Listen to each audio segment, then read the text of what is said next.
So let's talk about the 5 benefits of a daily practice.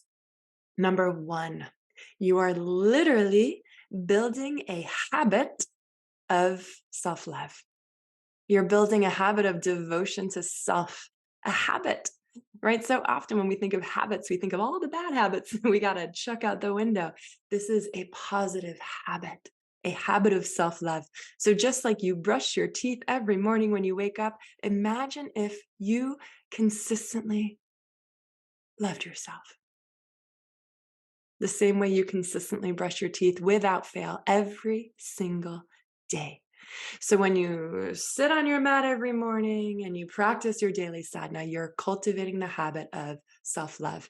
And you're literally rewiring your inner cells, your DNA to believe, I can do it and I'm worth doing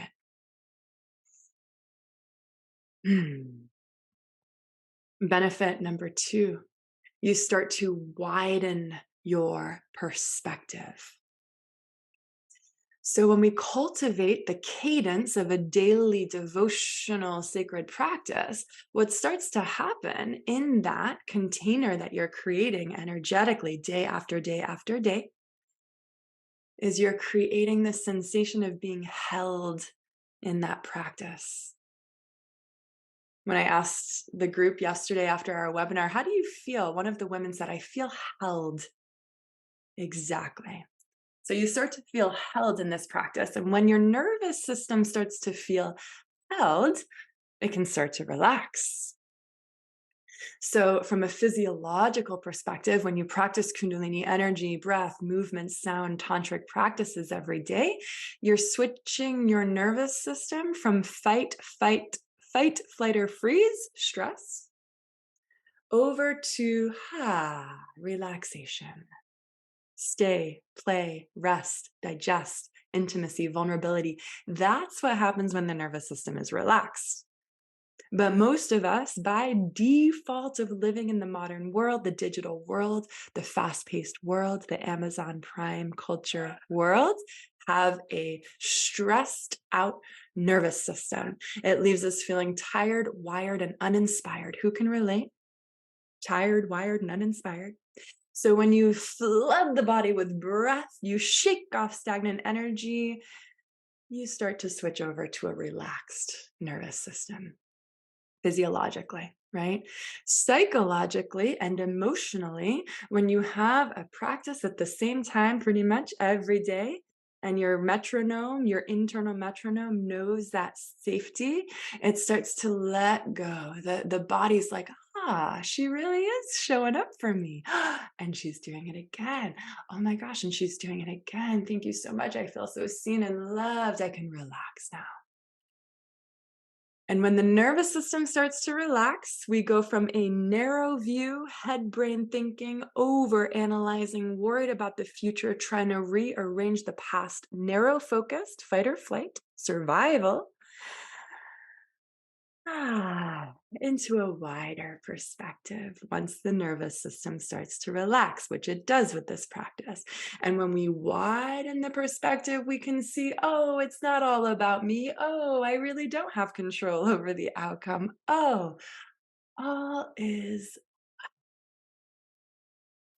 So when we widen our perspective, when we lift up and out of the shit of our day to day, the stress of our day to day, the victimhood of our day to day, we have an expanded, widened perspective. And again, that helps us remember that all is well. We're connecting to the divine. We're praying and calling love in to co-create with us. And we realize we're co-creating this life with spirit, with source, with God, with divinity, whatever word resonates best with you. And it allows us to handle the chaos of life, the chaos of the modern world. So again, remember, sadhana, you're preparing for the day ahead, the day of mystery, the day of the unknown. When your nervous system is calm, you can handle. Yeah. Benefit number 3, you are refining your internal landscape. You're fine-tuning the instrument that is your amazing body. Fine-tuning the instrument, recalibrating your glands, Kundalini, yoga, breath work, movement, shaking, all these tantric practices realign our glandular system. The glands in the body are the pituitary gland. That's the master gland. It's associated with the third eye. It governs all the other glands. Some refer to it as the bliss gland. It secretes those incredible feel-good hormones that you feel after a Kundalini practice. The next gland is your thyroid gland. As we can see, it lives here in the neck. It's connected with your throat chakra. It governs your metabolism, right? It's like the thermostat of your body. Then we have the thymus gland, lives here in the space of the heart. It's aligned with the heart chakra. It governs our immunity, our vitality, our immune system. Then we move down into the solar plexus, your third center, your inner sun, and the gland there is your pancreas.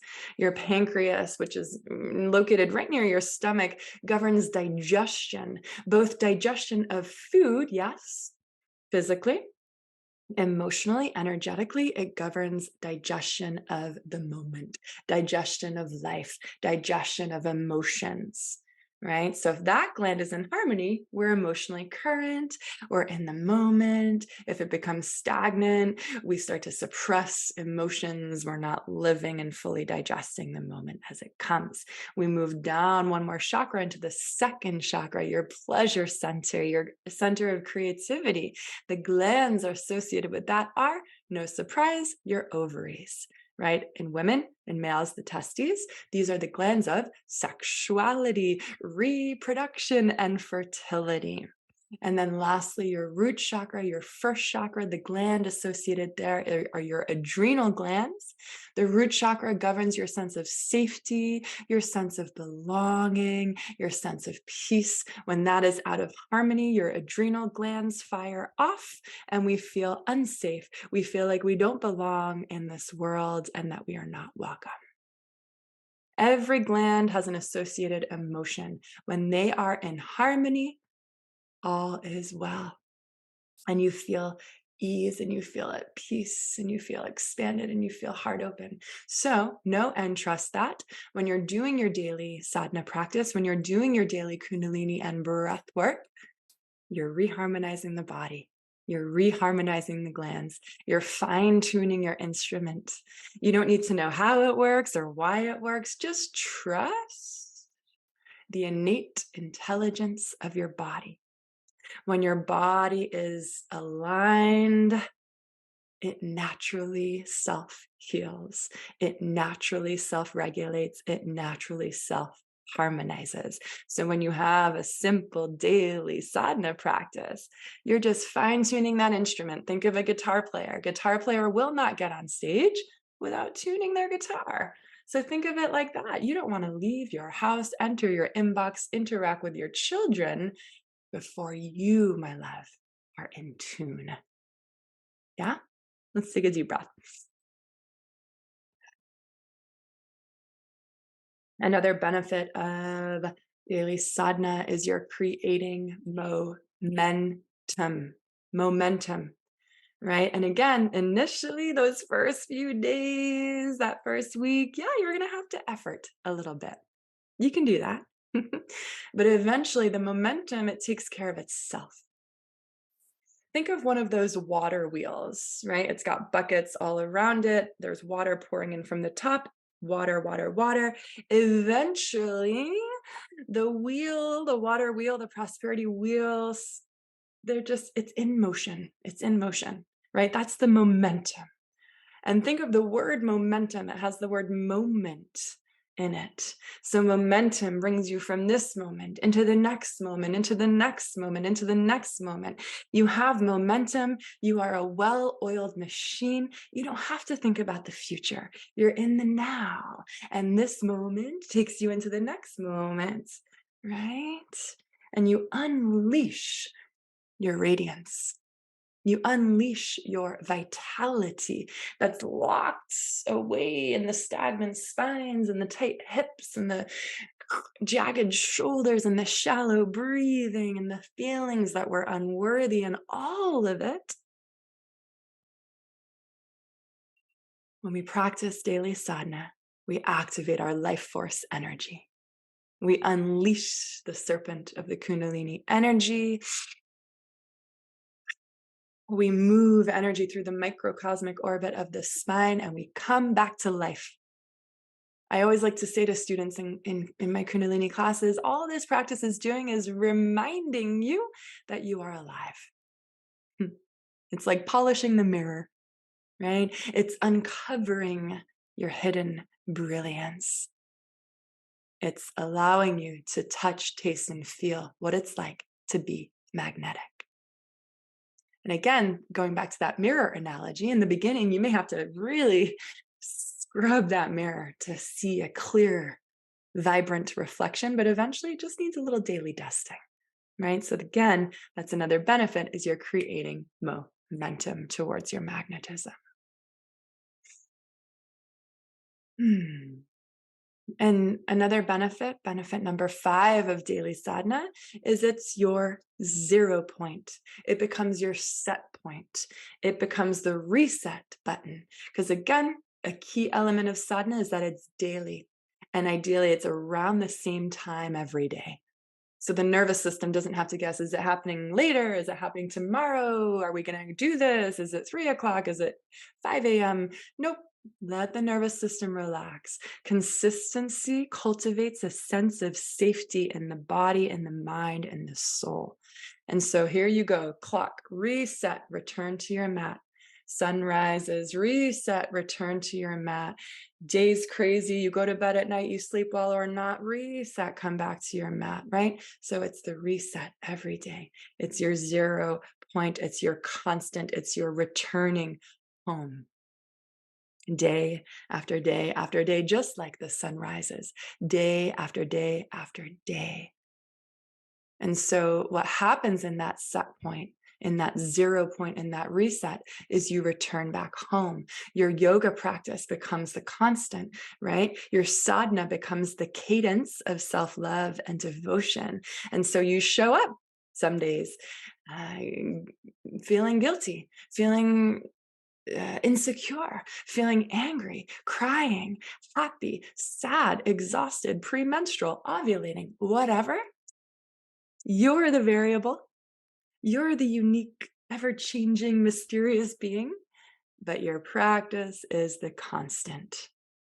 And so in many ways, your sadhana, the energetics of that is very masculine. It's a container, just like the sun, Ra, is a masculine energy because he is consistent. He shows up every day. You know what he's going to look like, full and round and shining. So that sadhana creates a masculine container of holding, of safety. And within that container, you, feminine being, can be yourself. Fluid, ever-changing, evolving, just like the moon. Some days she's there fully, some days you can't see her at all. Mysterious. So again, that daily cadence of sadhana creates the space and the safety for the mystery and for the grace of all that you are. And the reminder is to come as you are. You show up on the rainy days, you show up on the sunny days. If we only walked on sunny days, if we only practiced on sunny days, we wouldn't get very far, right? So again, sadhana is the knowing that you are worthy of deep embodied love and devotion every single day. Let's take a deep breath together.